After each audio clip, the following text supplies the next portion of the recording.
So you're probably thinking, it's not like we haven't been working on completion and student success like our whole careers. And, indeed, how many faculty members or how many folks who teach are in the room?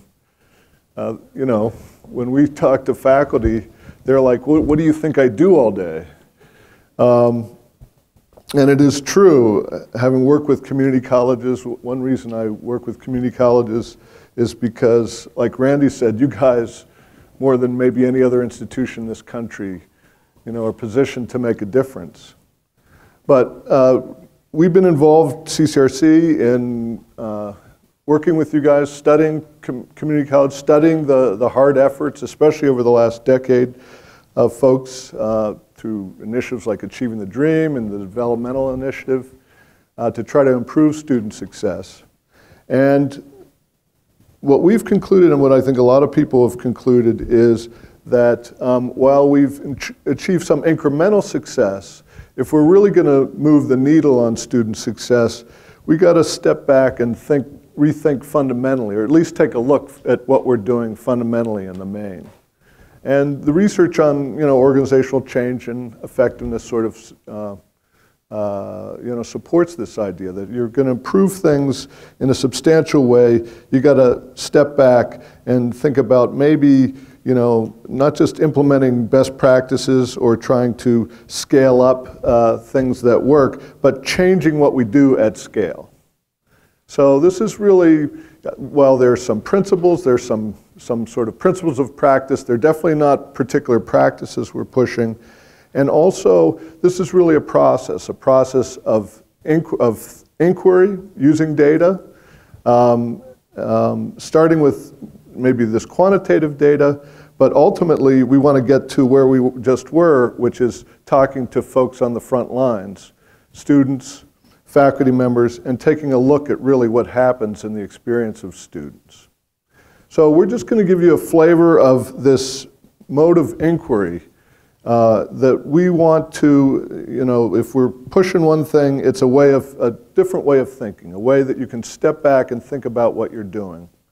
We're going to start in these breakout groups, but this is the kind of thing that we need to take back to our colleges and engage folks very broadly, because unless we get folks involved, across the college, this ain't going to work. This is about a cultural change.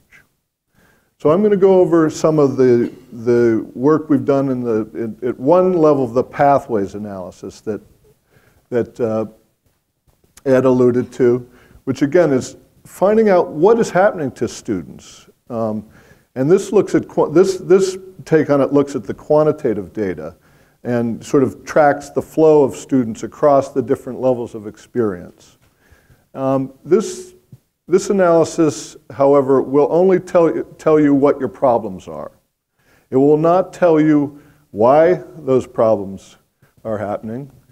That's the inquiry process that Rob is going to be talking to you about, and you're going to start to lead, we're going to start doing in these breakout groups. So you can think of the pathway analysis, at least this quantitative thing, as your mother.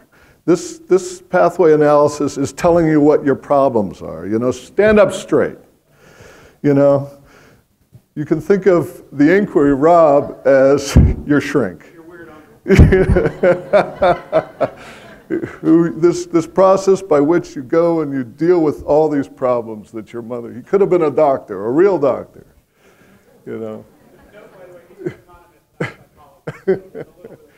She wanted me to be a chiropractor, something she could tell her friends. So I just want to, just let this flow over you, okay? We're not going to get hung up on, I'm going to go over some of the things that folks in colleges in North Carolina have found. You may not find the same things in your college, and we want to know these things. But this is really a process of figuring out, what's happening to students at the different stages, starting with an area where, frankly, in all the research CCRC has done, we haven't done much on. This is from the time the student says, I think I want to go to college, I want to go back to college, and they apply. The national data suggests that among high school graduates, during the summer, 10% of high school graduates intend to go to college but never get their act together and apply. Another 10 to 15% actually apply, but for whatever reason don't make it to the first day of class. So right there, we're losing 25% of high school graduates. I know you deal with students who've been out of high school, but this is probably emblematic. I think I need your help. Okay, let's get beyond connection to entry. This is where students coming in, and as we'll show in a minute, a lot of students don't have a good idea what the heck they're doing. They have a vague idea that they want a bachelor's degree. They have no idea what that means or what it takes to get to it. Progress is once a student gets on a path or has a direction, how are they progressing in relation to the requirements? Nationally, in the work we've done in states and in colleges, very few colleges. I think maybe, very small percentage. Have a system where both the college and the student have a clear, accurate idea of how far along they are toward meeting the requirements of their program. Like we said, a lot of colleges, and it sounds like it's true here, most colleges don't have a good handle on what the student's goal is. They may have the major or the program code for financial aid in there, but no one's keeping track of that. And they may keep track of it when they go to an advisor, but not all students go to an advisor, and the students who go are generally not the ones who need it the most. So progress is about keeping track of how far along students are toward their goal. And the last is completion, but completion, of course, is completion, in one sense, completion of a credential. This was the focus of Gates when they talked about completion by design, redesigning colleges for completion. But what I really like about the work that you guys do and have done in North Carolina is that you expand completion to encompass what folks are really after, which is advancement in the labor market and further education. And so in my conception of completion, it's not just getting that sheepskin, it's getting a sheepskin that prepares you to pursue further education and advance in the labor market. And you guys have that orientation here, which is not the case other places. In a lot of places, just getting the degree is enough.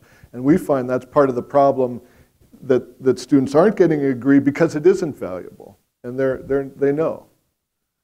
So beyond this framework of the lost momentum framework and these different phases, another thing we focus on is getting into a program of study. And we talk about it as though it's sort of a discrete process. But in fact, when you're talking about a young student who doesn't have a clear idea because they have no idea of what the opportunities are. They may know some basic careers, but they have no idea. And so in some ways, what's maybe the most important education a community college can provide beyond learning basic skills and skills that would be useful, knowledge useful, is figuring out a path. And again, it's not a discrete process. It's something that students can learn by exposure, but right now we sort of let it happen, we just let it happen.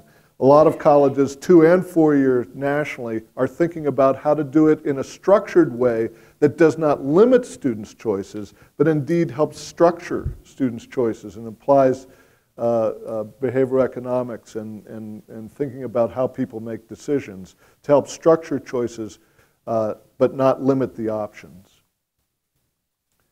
So at each of these, we want folks to, I talked about stepping back and redesigning it. Each phase, we want to answer a set of questions. And as you're doing your planning around these and thinking about these are questions big picture questions that we found useful in guiding this. How do we increase the number of students who are motivated and prepared to enter college, ready to at least consider a program of study or be guided to one if they don't already have an idea?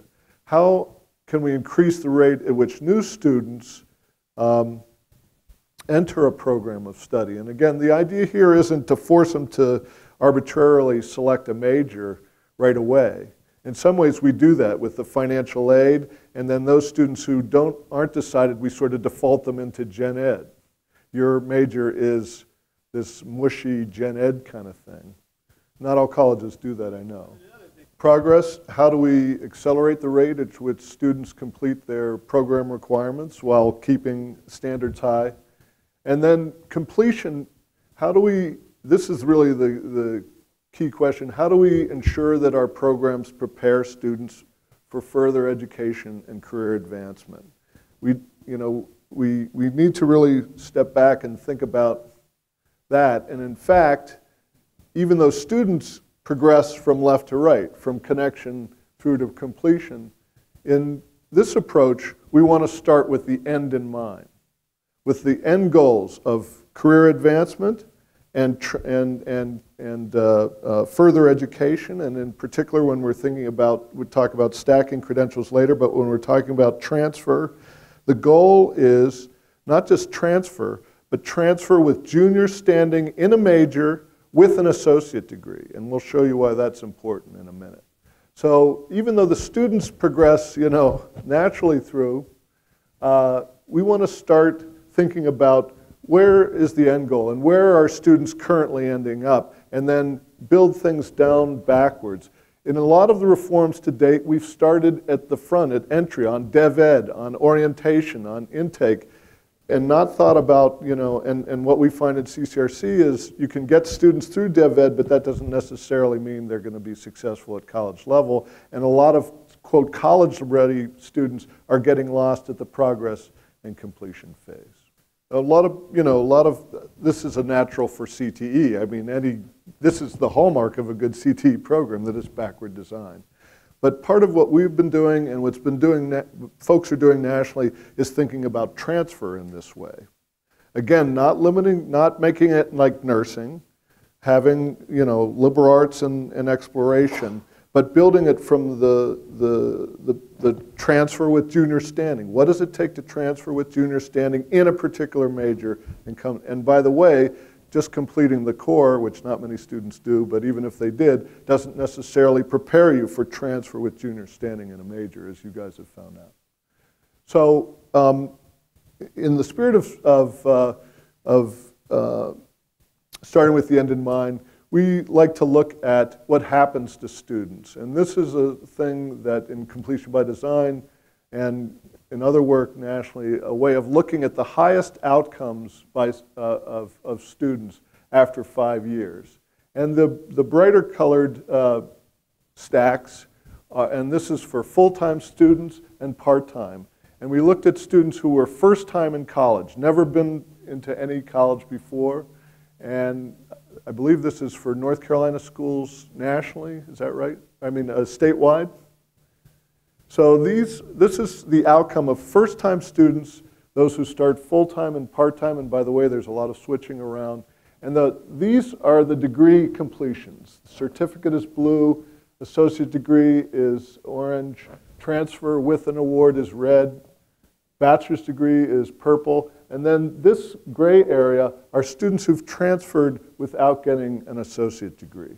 It's 15% of full-time students. And these are students who are still enrolled after 5 years, but haven't crossed the finish line. If we got substantial proportions of these people to get an associate degree before they graduate and to graduate earlier, we would substantially increase this number. And then this top number are the people after 4 years who aren't enrolled anywhere, okay, based on National Student Clearinghouse. So this is sort of, the scoreboard for the ultimate thing, at least in terms of completion and transfer that we want to deal with. And of course, the analog on the workforce side is, are they advancing in the labor market?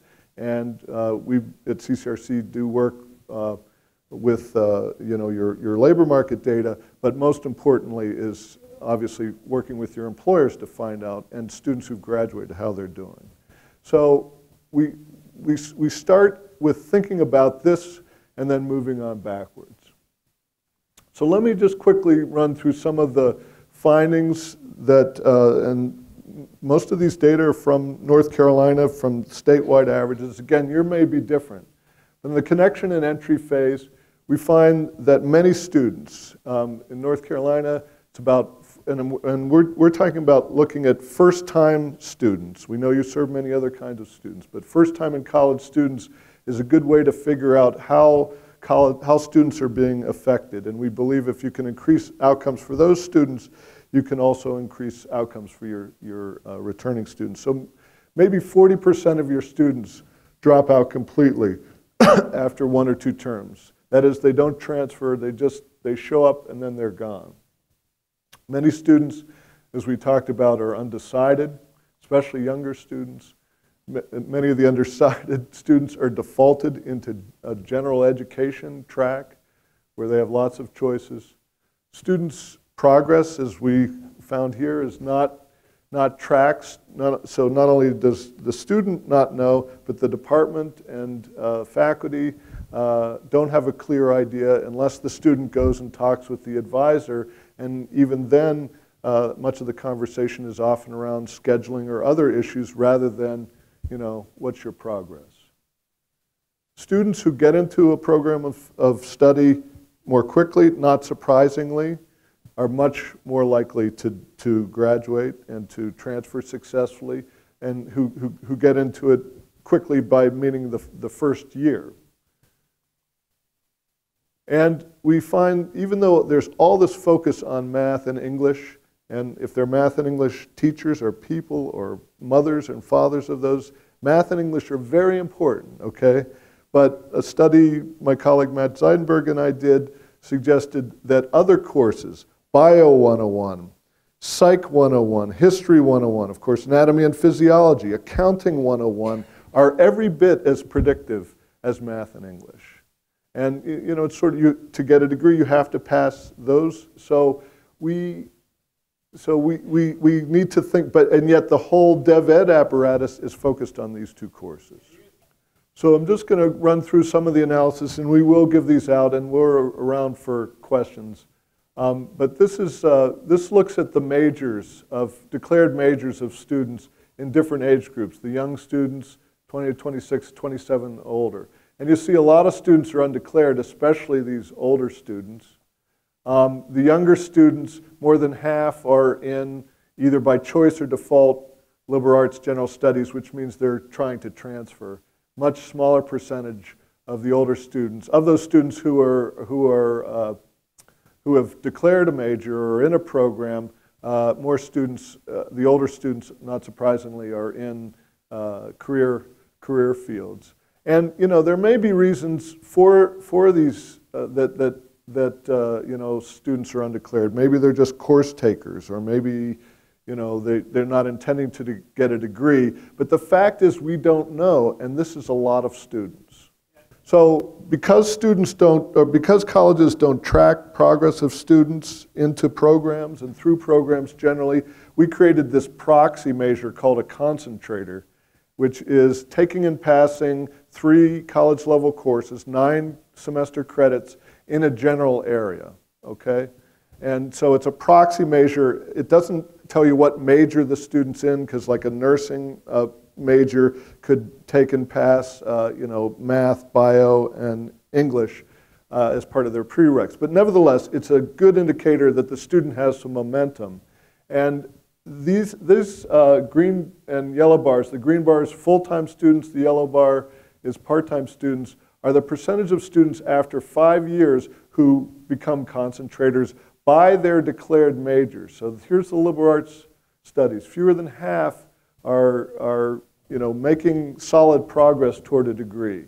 Business, even less. Not surprisingly, allied health and nursing students and other career areas much more likely to have momentum. But we're not suggesting that colleges, develop this concentrator measure. We just did this to show the point that colleges need to be looking at the progress of students toward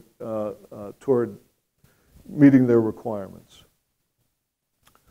So in the progress area, enrollment continuity, showing up term after term, and this is based on Peter Crosta's work, who'll be here if he's not already. is potentially as important as full versus part-time. And Peter's work shows in a very vivid graphical way that, you know, a student who may be full-time the first term may be part-time the next term and may stop out. Students, for those students who stay, the enrollment patterns are astoundingly varied.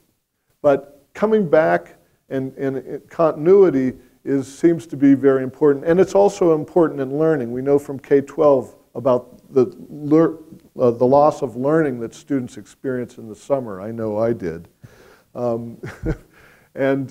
So, you know, thinking about this not just from an enrollment management standpoint, but from a learning standpoint, taking off time loses learning, and continuity is important.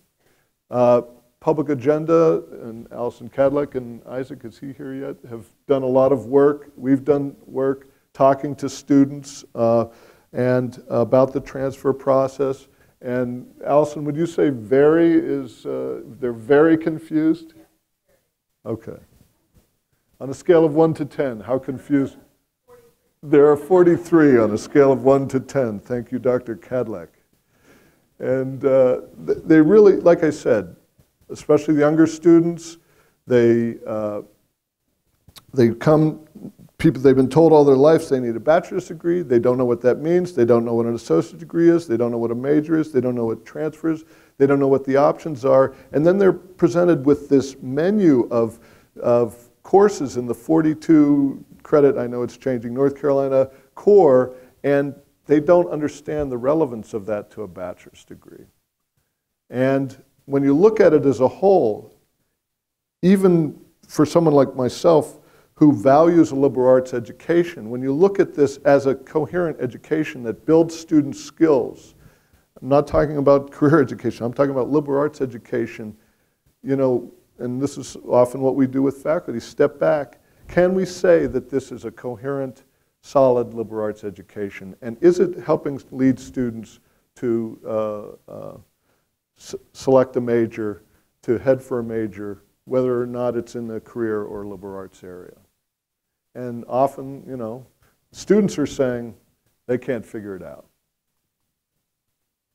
Many students don't follow the recommended program curriculum. Many students, again, because they don't see the relevance, at least we think that's why, don't complete the general education core. And many students are figuring it out on their own and using the catalog, or trying to figure it out on their own. So we looked at the core progression. This is looking at Texas. We didn't do it for North Carolina because it was changing, and it's also extremely complicated to program all these. But what we see is in Texas, of first-time students in liberal arts, this is a third of students who transferred. These are students who transferred. So obviously they want a bachelor's degree because they have transferred. Of those who transferred, only a third completed the core. And many of them completed 0 credits, either because they took Dev Ed, these are college credits, or they failed their courses and decided they could do better at the university, which is not uncommon. So the point is that many students aren't completing the core, and this looks at the percentage of courses among transfer students in the various required areas. These are the Texas requirements, the number of credits in each of these subject areas that they took over and above the required number of courses. And maybe there are good reasons to take more science courses and more math courses than are required, but maybe it's just that students don't have a clear idea what they're doing, and they're just taking courses that are available and that aren't necessarily, as Rob was saying, get them to their final goal. And by the way, when we look at the outcomes for these students, we find that the completion rates among students who've earned very few, at least in Texas, are extremely, that is the baccalaureate completion rates of the students who've completed fewer than the core are much lower. In those who've completed the core, much higher. So in terms of completion, related to this, most students transfer not only without earning the core, but without earning an associate degree, despite research showing the importance of doing so. Many students earn excess credits. I think the average number of credits earned by associate degree in graduates in North Carolina is in 70-some. Many students linger, that is, they're still enrolled after 5 years, having gotten 30 or more college credits, but they're still around. That was that one bar I showed, maybe 10, 15% of students. And we talk about stacking, and it's a nice concept, but we think we need to look at the actual patterns of stacking. And in general, in all of this work, for many, many reasons, maybe I think fundamentally because when you present generic college-wide statistics or statewide statistics, faculty's eyes glaze over, but when you present statistics for their program, they start to pay attention, okay? And for good reason. That's their program. These are their students.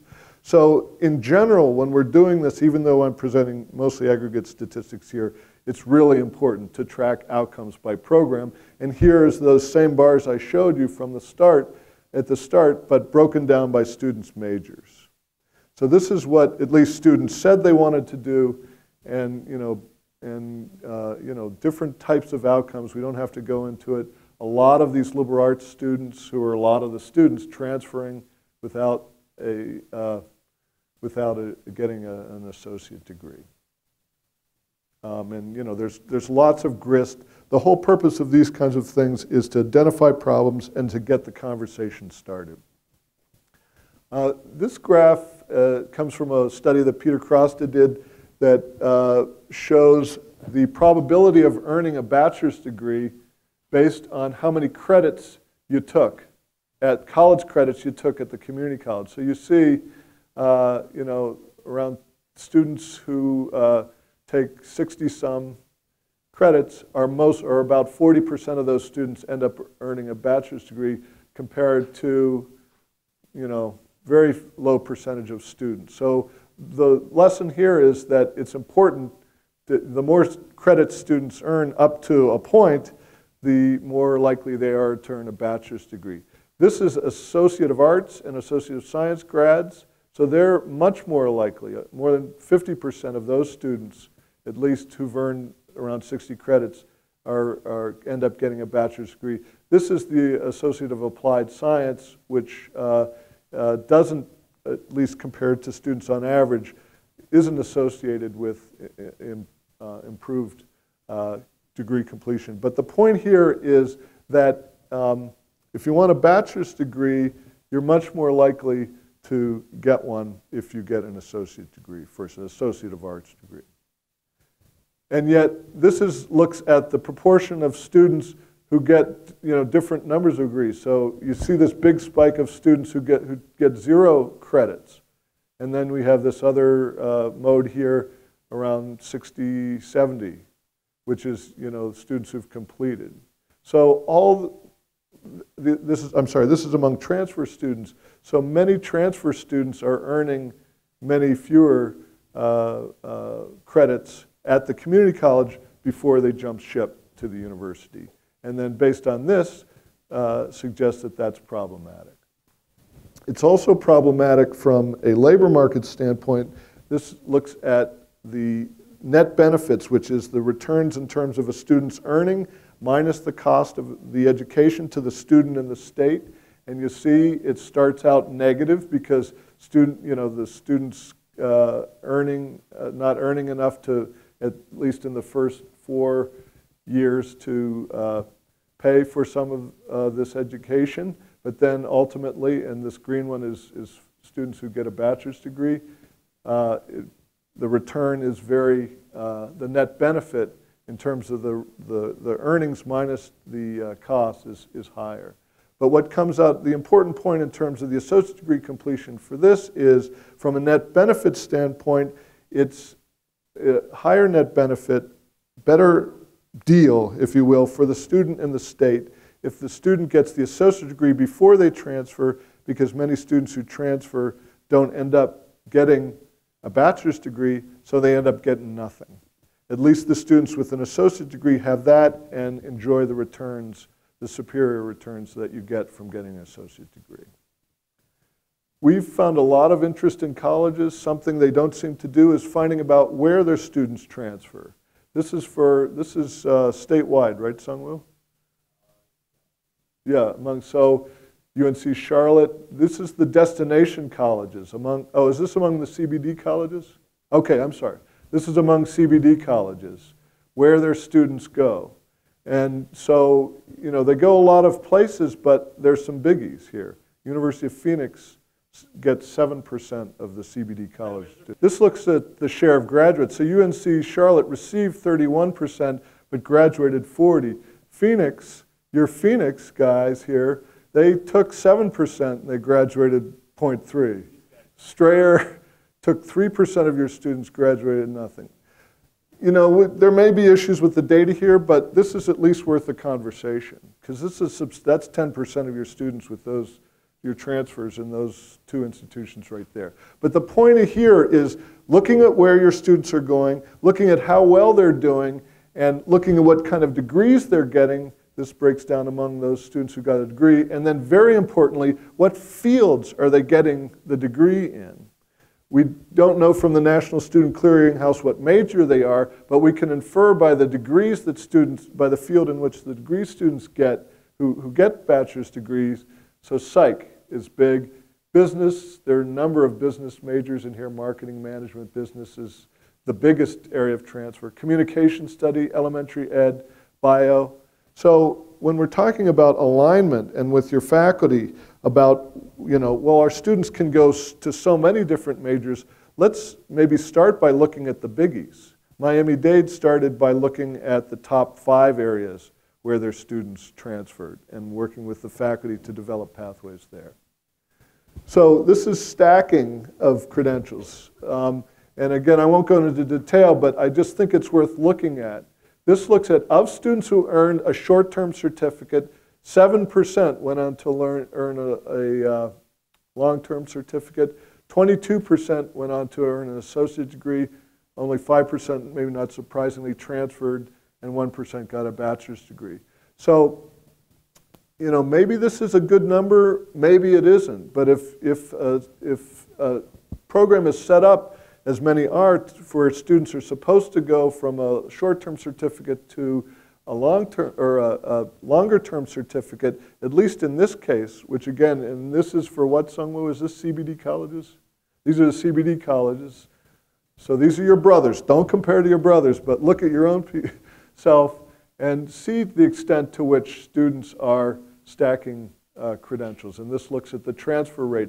Of those who transfer, only 13% got an associate degree before they transferred. Okay? And we see that's an issue. So this kind of analysis is worthwhile. It's particularly worthwhile looking at by program for programs that stack, and obviously a lot of that's related to CTE, but transfer is a stacking of sorts. And we need to look at how many students are getting an associate degree by the different subfields.